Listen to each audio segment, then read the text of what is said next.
శ్రీమతే నమః.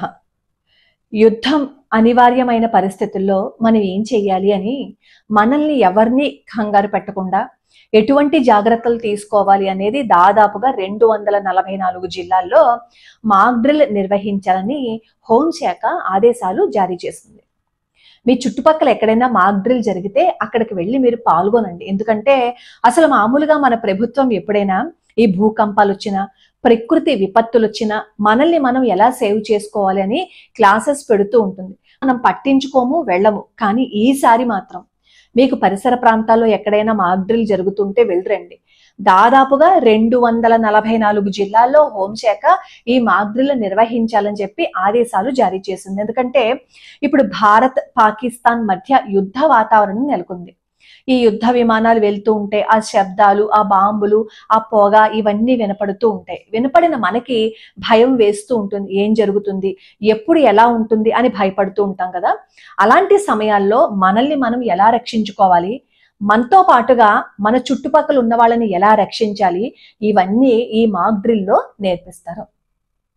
భయపడకండి, టెన్షన్ పడకండి, కానీ ధైర్యంగా మాత్రం ఉండండి. ఈ మాక్ డ్రిల్ ఏమో ఆంధ్రప్రదేశ్, తెలంగాణ కొన్ని జిల్లాల్లో ఈ మాక్ డ్రిల్ నిర్వహించాలని చెప్పి చెప్తున్నారు.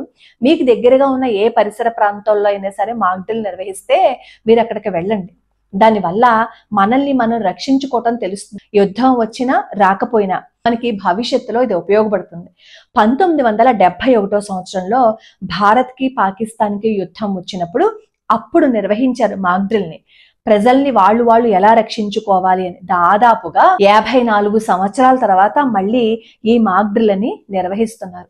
ప్రకృతి విపత్తుల నుంచి మనల్ని కాపాడడం మాత్రమే కాదు, యుద్ధాల నుంచి కూడా ఎలా కాపాడాలి అనేది మేము చూస్తున్నాము అన్నట్లుగా ప్రభుత్వం మన శ్రేయస్సు కోసం చూస్తుంది. మనకి చుట్టుపక్కల ఎక్కడైనా అనుమానంగా ఎవరైనా కనిపించినా, చుట్టుపక్కల పరిసర ప్రాంతాల్లో ఎక్కడైనా అనుమానమైన వస్తువులు కనిపించినా దగ్గరికి వెళ్ళకండి, తీసుకోకండి. అలా అని భయపడిపోకండి. భయంతో మనం ఏం చేయలేం.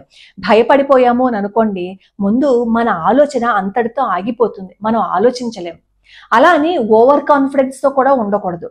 మనకి ఏదైనా ఒక సిచ్యువేషన్ ఎదురైనప్పుడు చాలా చాకచక్యంగా దాని నుంచి ఎలా తప్పించుకోవాలి అనేది ఆలోచన చెయ్యాలి.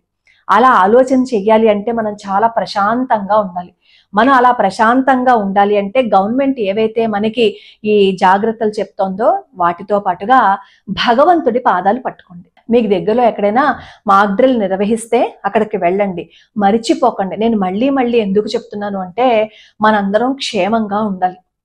మనతో పాటు మన పరిసరాలు కూడా క్షేమంగా ఉండాలి. భగవంతుడి దయ వల్ల అందరూ బాగుండాలని, అందరూ క్షేమంగా ఉండాలని, ఎవరికి ఎటువంటి నష్టము కలగకూడదని, భారతదేశం కోసం ఆలోచించే ప్రతి భారతీయుడు క్షేమంగా ఉండాలని నేను మనస్ఫూర్తిగా భగవంతుణ్ణి కోరుకుంటున్నాను. భయపడద్దు, కానీ అజాగ్రత్తగా మాత్రం ఉండద్దు.